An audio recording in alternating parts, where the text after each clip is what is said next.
मुझे बिल्कुल डर नहीं लगता। उस रात को भी डर नहीं लगा था। मैं अकेली पुलिस स्टेशन आई थी, अकेली ने मैंने ये एफआईआर दर्ज किया था। मैं बिजनेस करती हूँ लोखंडवाला मार्केट पे।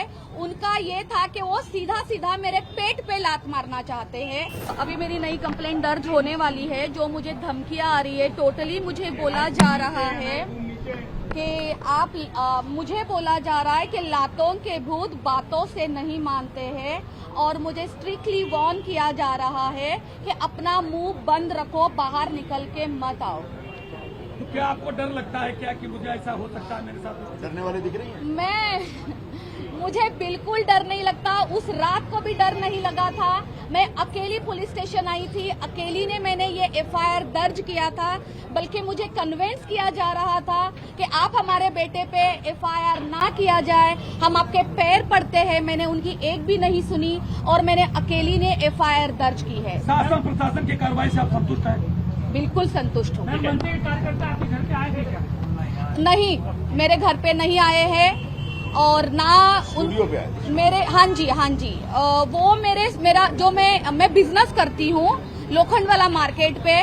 उनका ये था कि वो सीधा सीधा मेरे पेट पे लात मारना चाहते हैं, मेरा बिजनेस खराब करना चाहते हैं, मुझे रोड पे लाना चाहते हैं। उन्होंने मुझे धमकियां दी थी, अगर तुम हमसे माफी नहीं मांगोगी तो हम आपको रोड पे लेके आएंगे, आपके स्टूडियो तोड़ देंगे। जो इंसिडेंट हुआ था उससे रिलेटेड पुलिस ने एफआईआर ली है, बट अनफॉर्चुनेटली जितने भी सेक्शंस हैं सारे बेलेबल ऑफेंसेस है, जितने भी ऑफेंसेस है सारे बेलेबल है। तो जो भी कार्रवाई, जिस तरह की सख्त कार्रवाई होनी चाहिए थी वो नहीं हुई है। तो अभी उनका 164 का स्टेटमेंट वगैरह रिकॉर्ड होने के बाद चार्जशीट फाइल होगी, केस तो रहेगा।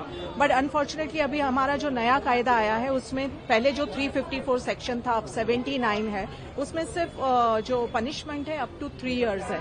उससे क्या होता है कि डिस्क्रिशनरी पावर होता है पुलिस का कि अरेस्ट करना है या नहीं करना है। तो इसके लिए अभी हम उसी से रिलेटेड बात करने आए थे, बट इससे ज्यादा कोई धाराएं लग नहीं सकती है। आज पुलिस स्टेशन पहुंची थी, आपकी आगे क्या स्ट्रेटेजी है? क्योंकि शी इज नॉट ओनली कि ये नहीं है कि वो एक मराठी लड़की भी है, ऐसे नहीं है कि वो बस एक सोशल मीडिया इन्फ्लुएंसर है, वो खुद मराठी है। तो आपकी आगे क्या नीति? आगे यही जो भी प्रोसीजर चल रही है उनका 164 का स्टेटमेंट रिकॉर्ड होगा मैजिस्ट्रेट के सामने, उसके बाद चार्जशीट होगी। और उनको अभी जो धमकियां आ रही है अलग अलग नंबर्स से उनको धमकाया जा रहा है, तो उससे रिलेटेड भी हम एक एफआईआर रजिस्टर करवाएंगे। सक्सेसफुल बिजनेसमैन उनका नेल आर्ट स्टूडियो है, क्या उसमें कोई विपत्ति आ रही है? क्योंकि अगर तोड़ो फोड़ो की बात करें तो यस ये जो पॉलिटिसाइज किया गया है, एक भाषा को लेके एक मुद्दा बनाया गया है, क्योंकि अभी अपकमिंग इलेक्शंस है, इससे पॉलिटिकल पार्टी को फायदा होता है। लेकिन जो राजश्री जैसे लोग हैं, जो बिजनेस करते हैं, हमारे जैसे प्रोफेशनल लोग हैं, हम सबको, आम जो पब्लिक है उनको नुकसान है। जैसे उस दिन भी हम लोग ओशिवारा पुलिस स्टेशन गए थे, मनसे के 200 लोगों ने इनको अकेली को पुलिस स्टेशन के अंदर घेर के उनको धमकाया गया था, उनको माफिया मंगवाने की पूरी कोशिश की, और उनको ये भी धमकाया गया था सरासर कि अगर आप माफी नहीं मांगोगे और मराठी में नहीं मांगोगे तो हम आपकी दुकानें तोड़फोड़। इससे क्या होता है, इनके क्लाइंटल पे भी असर होता है, क्लाइंट्स भी डर जाते हैं क्योंकि इनकी शॉप्स प्राइम लोकेशन पे है और ये अच्छा खासा बिजनेस करती है, इनके बहुत सारे सेलिब्रिटी क्लाइंट्स भी है, उससे काफी असर होता है। तो असर तो हो रहा है, एक मुद्दा बना के आम जनता को, जो काम करने वाले लोग हैं, उनको सताया जा रहा है। आप राजश्री की बात कर रहे हैं? राजश्री को इसीलिए टारगेट किया जा रहा है क्योंकि उन्होंने अपनी इंस्टाग्राम स्टोरी, अगर आपने उनकी पोस्ट देखी होगी, तो वो उस पे कहा था कि आप मराठी भाषा बोलने वालों को, आप जो आप बोलते हैं आप मराठी हो, मुझे उसका गर्व है, लेकिन आप लोगों पे उसको थोपिए मत। उन्होंने कुछ ऐसी स्टेटमेंट की थी, इसके लिए उनको टारगेट किया जा रहा है। और ये बहुत ही मतलब एक बोलते हैं ना, जैसे कॉन्स्पिरेसी प्लानिंग के साथ किया गया ये टारगेट है, उनको जबरदस्ती उनको टारगेट किया जा रहा है। राजश्री मोरे मैडम के साथ कल परसों जो दुर्व्यवहार किया गया, एक नौजवान शराब की नशा में धुत था, अर्धनग्न था, और वो मनसे का नाम लेके इनको लगातार गाली दे रहा था, धमकी दे रहा था और कह रहा था कि मेरे पिता मनसे के उपाध्यक्ष हैं। उसके बाद पुलिस केस हुआ। आज हम यहां पे मोरे मैडम को लेकर यहां आए हैं ताकि सरकार की तरफ से, पुलिस की तरफ से न्याय मिले। मराठी भाषा का मान सम्मान होना चाहिए महाराष्ट्र में, इस पर किसी को कोई ऐतराज नहीं हो सकता। महाराष्ट्र के लोगों की मातृभाषा और मातृभाषा का सम्मान होना चाहिए। मराठी भाषी के लोगों का भी मान सम्मान होना चाहिए, उनकी रक्षा होनी चाहिए। लेकिन जो लोग मराठी भाषा के नाम पर एक अपना राजनीतिक दुकान चला रहे हैं, उनसे हमारा यही निवेदन है कि आप भाषा का आग्रह रखिए, लेकिन लोगों को धमकी देना, मारना, गाली देना, इस प्रकार की हरकतें बंद करिए। राजश्री मोरे जैसी महिलाओं को मैं यही कहना चाहूंगा कि पूरी सरकार आपके साथ खड़ी है, पूरी पुलिस आपके साथ खड़ी है, आपको घबराने की जरूरत नहीं है। यह महानगर पालिका का चुनाव है, चुनाव की वजह से इस प्रकार के मुद्दे उठेंगे। चुनाव एक बार से हो जाएंगे, उसके बाद ये सारी बातें भूल जाएंगे। तो आज बहुत जरूरी है कि आने वाले दिनों में महानगर पालिका चुनाव तक किसी के ऊपर किसी प्रकार का कोई हमला न हो, किसी के ऊपर किसी प्रकार का मराठी भाषा के नाम पे धमकी न हो, भाषा के नाम पे समाज को तोड़ने का और कोई प्रयत्न न हो। इस दिशा में हम सब की तरफ से प्रयास होना चाहिए। कानून अपना काम करेगा, लेकिन निश्चित तौर पर हम सबको सबसे अपील करने की आवश्यकता है कि कृपया करके भाषा के नाम पर आपस में लड़ने की कोशिश मत करिए। हम सब एक हैं, भारतीय हैं। मुंबई शहर को बनाने में सबका योगदान है और सभी लोग एक साथ मिल करके मुंबई शहर के निर्माण में अपना योगदान देते हैं। पुलिस ने क्या कहा, गिरफ्तारी क्यों हुई? पुलिस ने कहा कि हमने जो भारतीय न्याय संहिता का जो प्रावधान है, उसमें आज ताजा स्थिति यह है कि 7 साल से कम की सजा का अगर कोई केस बनता है तो उसमें तत्काल गिरफ्तार करने की आवश्यकता नहीं है। उन्होंने कहा कि हमने 1 लाख रुपए का एक बॉन्ड भरवा के ले लिया है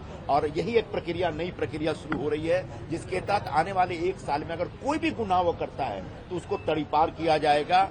उनका ये भी कहना है कि अगर हमने ये जो प्रक्रिया चलाई, इसका मतलब ये नहीं कि केस कमजोर हो गया है। इसको इमीडिएट एक चार्जशीट फाइल की जाएगी और चार्जशीट फाइल करने के बाद कोर्ट के जरिए जितने साल की भी सजा होती है वो साल की सजा उसको मिलेगी। इस बीच मजिस्ट्रेट कोर्ट में जाके राजश्री मोरे मैडम अपना स्टेटमेंट देगी, which will be considered as main evidence. तो आज या कल में उनको अपना एक स्टेटमेंट देना है और पुलिस की तरफ से उस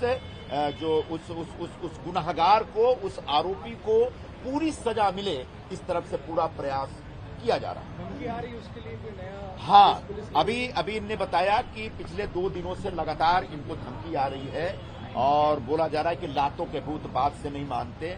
कुछ लोग जो इनको व्यक्तिगत तौर पे जानते हैं, जो फिल्म इंडस्ट्री से भी जुड़े, क्योंकि राजश्री मैडम भी फिल्म इंडस्ट्री से जुड़ी हुई हैं, वो लोग धमकी बार बार दे रहे हैं कि आप ज्यादा बोलो मत। लेकिन मैंने इनको कहा कि इन धमकियों से के दबाव में आने की आवश्यकता नहीं, हम सब आपके साथ हैं, पूरी सरकार आपके साथ है, पूरा मुंबई शहर आपके साथ है।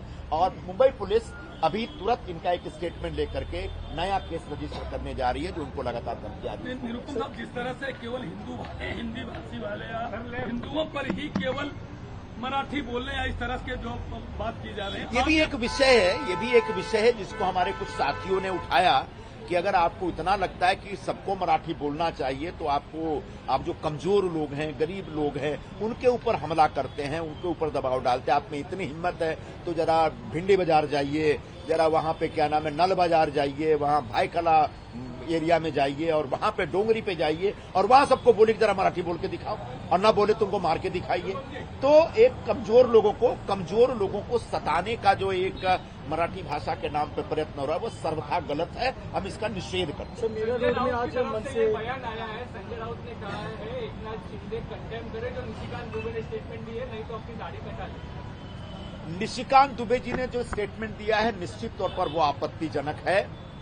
कोई भी व्यक्ति को अधिकार नहीं है किसी समाज विशेष के ऊपर इस प्रकार का दुष्प्रचार करने का। मैं एकनाथ शिंदे जी की तरफ से निशिकांत दुबे के बयान का निषेध करता हूं। सर, मैडा रोड में आज महाराष्ट्र निर्माण सेना के लोग प्रदर्शन करना चाहते थे, एक मोर्चा निकालना चाहते थे। पुलिस ने उसको परमिशन नहीं दी, लेकिन वहां सैकड़ों की संख्या में मनसे कार्यकर्ता जमा हुए, काफी हंगामा हुआ। पुलिस का ये कहना था कि अगर हम परमिशन देते तो कुछ उपद्रवी इसका फायदा उठा सकते। देखिए, हम एक लोकतांत्रिक देश में रहते हैं और लोकतंत्र में सभी दल, संगठन या व्यक्ति को अपना विरोध प्रदर्शन करने का अधिकार है। तो इस नाते मनसे को भी अधिकार है, लेकिन उनका ट्रैक रिकॉर्ड इतना खराब है, वो प्रदर्शन के नाम पे, मोर्चा के नाम पर कहीं मारामारी न करे, कहीं हिंसा न भड़काए, इसलिए पुलिस ने प्रिवेंटिव मेजर लिया है। लेकिन मैं इतना अवश्य कहना चाहूंगा कि सभी को अपना अपना विचार रखने का अधिकार है। अलग अलग विचार ही लोकतंत्र की ताकत होते हैं, लेकिन उन विचारों को रखते समय हिंसा का रास्ता नहीं अख्तियार करना चाहिए। मारामारी और जो असभ्य वर्तन है वो नहीं करना चाहिए। इसलिए अगर आज उनको रोका गया है तो कल अगर वो सही ढंग से बिहेव करेंगे तो निश्चित तौर पर पुलिस उनको परमिशन देगी और उनको प्रदर्शन करने का अधिकार होगा।